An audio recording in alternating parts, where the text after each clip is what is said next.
சிவகங்கை மாவட்டம் மானாமதுரையில் போலீஸ் காவலில் சிகிச்சை பெற்று வந்த இளைஞர் உயிரிழந்த சம்பவம் பெரும் பரபரப்பை ஏற்படுத்தியுள்ளது.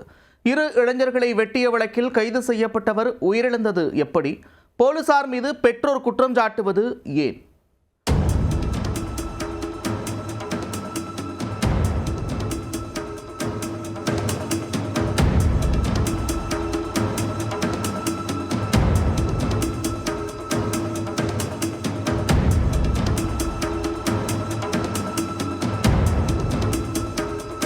சிவகங்கை மாவட்டம் சியோன் நகரில் கடந்த 6ஆம் தேதி இருவரை மர்ம நபர்கள் அரிவாளால் வெட்டினர். இந்த சம்பவத்தின் சிசிடிவி காட்சிகள் வெளியாகி பரபரப்பை ஏற்படுத்தியது.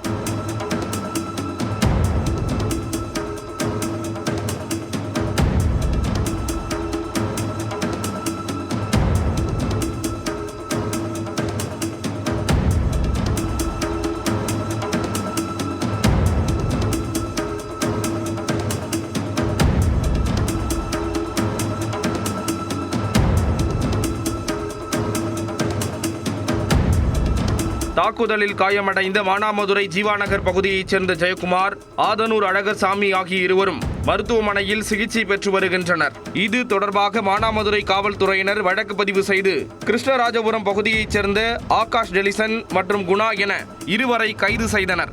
இந்த வழக்கில் ஆகாஷ் டெலிசனை போலீசார் கைது செய்ய முயற்சித்த போது கீழே விழுந்ததில் வலது காலில் காயம் ஏற்பட்டு சிவகங்கை அரசு மருத்துவமனையில் சிகிச்சை பெற்று வந்துள்ளார். இந்நிலையில் சனிக்கிழமையன்று மானாமதுரை குற்றவியல் நீதித்துறை நடுவர் சிவகங்கை அரசு மருத்துவமனைக்கு நேரில் சென்று விசாரணை நடத்தினார். பின்னர் ஆகாஷ் மற்றும் குணா ஆகிய இருவரையும் 18ஆம் தேதி வரை நீதிமன்ற காவலில் வைக்க உத்தரவிட்டார். இதையடுத்து ஆகாஷ் மதுரை ராஜாஜி அரசு மருத்துவமனையில் உள்ள சிறைவாசிகளுக்கான சிகிச்சை மையத்தில் அனுமதிக்கப்பட்டிருந்தார். இந்நிலையில் இன்று அதிகாலை ஆகாஷ் டெலிசனுக்கு மூச்சு திணறல் ஏற்பட்டு உயிரிழந்தார். போலீஸ் காவலில் சிகிச்சை அளிக்கப்பட்டு வந்த ஒருவர் உயிரிழந்த சம்பவம் சிவகங்கையில் பெரும் பதற்றத்தை ஏற்படுத்தியுள்ளது. ஆகாஷை போலீசார் அடித்து கொலை செய்து விட்டதாக அவரது பெற்றோர் குற்றம் சாட்டியுள்ளனர். என் பையனை வாங்க மாட்டாது, கோடான கொடி சொத்து சார், ஒரே பையன் சார். அது 1000 தப்பு படிச்ச கவர்மெண்ட்ல தூக்கு போடுறது சார், தனியா தூக்கு போடுறது. இவங்க எதுக்கு சார் அடிச்சு காலை முடிச்சு ரத்தம் வர வச்சு விடவே மாட்டேன் சார். நான் போலீஸ்காரங்களே சார் அவனை வேணும்னே எல்லா வேலையுமே பண்ணுது, அது நல்லா எனக்கு தெரியும் சார். அவனுமே வாக்குமூலம் கொடுத்துருக்கேன், அவங்க அம்மாவை சொல்லியிருக்கேன் சார். எனக்கு இன்னைக்கு காலில் இது கீழே ஒரு கல் மேலே ஒரு கல்லை வச்சு காலை ஓடிச்சு என்னை அதோட ஆஸ்பத்திரிக்கு போய் இங்கே நடந்துச்சு என்ன நடந்துச்சே தெரியல சார்.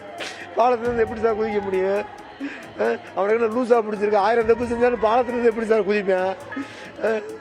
அது 1000 தப்பு கவர்மெண்ட்லேருந்து தூக்கு போடுறது சார். தூக்கு தண்டனை கொடுக்கட்டும், மண்ணை தண்டனை கொடுக்கட்டும் சார். எதுக்கு சார் விடவே மாட்டேன். எனக்கு கையில கிடைச்சா அடிச்சு கை காலை உடச்சு கொண்டுருவேன்னு சொன்னார் அந்த இன்ஸ்பெக்டர். அதே மாதிரி கொண்டுட்டாரு, எல்லாரும் சேர்த்து கொண்டுட்டாங்க. என் பிள்ளைய காலை உடச்சு போட்டாங்கல்ல, அதோட விட வேண்டிதானே.